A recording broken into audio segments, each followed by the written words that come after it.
I'm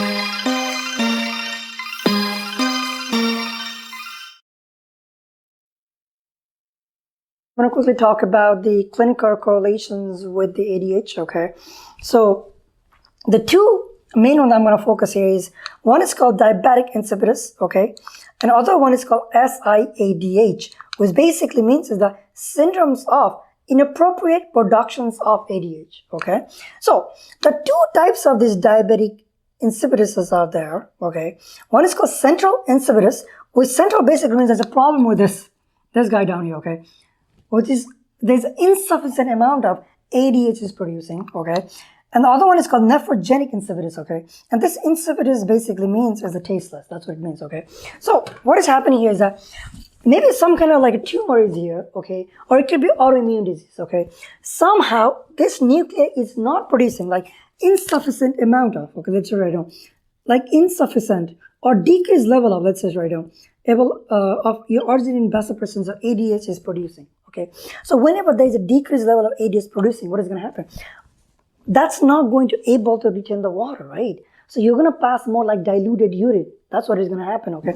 And then probably your osmolarity will go up. So you'll have a hyperosmolarity fluid, okay? That's what it's going to be. So this central insipidus basically means there's a problem with the, okay, the synthesis of ADH, okay? Insufficient productions of your arginine vasopressin or ADH, okay? That's what it is.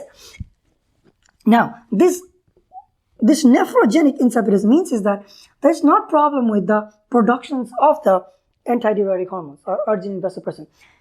Basically means is that the productions of ADH is not a problem. The problem is that the kidney right here, okay, the nephron means kidney, right? The nephron is not responding to the inability of this nephron to respond to this ADH hormones, okay? Inability to respond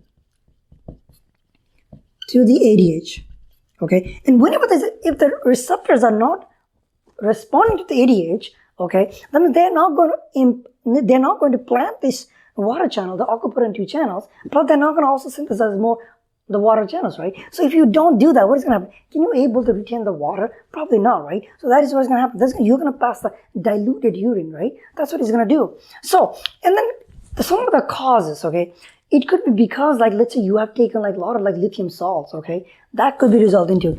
And then not only the lithium salts, there are other, like, for example, like, you know, there's like if you're hypercalcemia or some kind of kidney disease, okay, what is going to happen is that there is a resistance to the receptor, so antidiuretic hormones is kind of not responding to the receptors. So the ultimate result is what?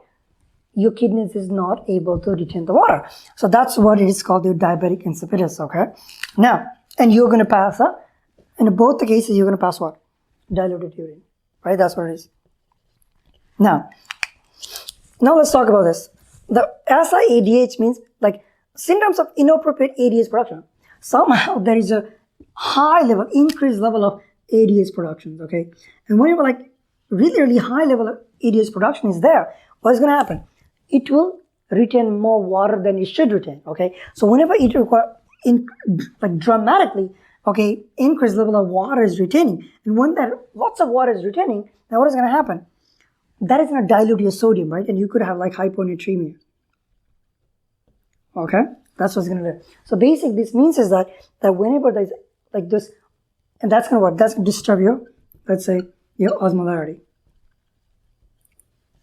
And that's what it is. So basically, whenever too much ADH is producing, that's also not good for you because the kidney will reabsorb more water than as usual, okay? So because of that, what is going to happen? There's more water in your body, okay? That's going to dilute your sodium, and then you're going to have a hyponatremia, okay? That's what it is. So these are some of those clinical conditions that I want to quickly touch on that, okay? And I hope that I made it very clear to you guys. And as usual, please don't forget to subscribe to the channel,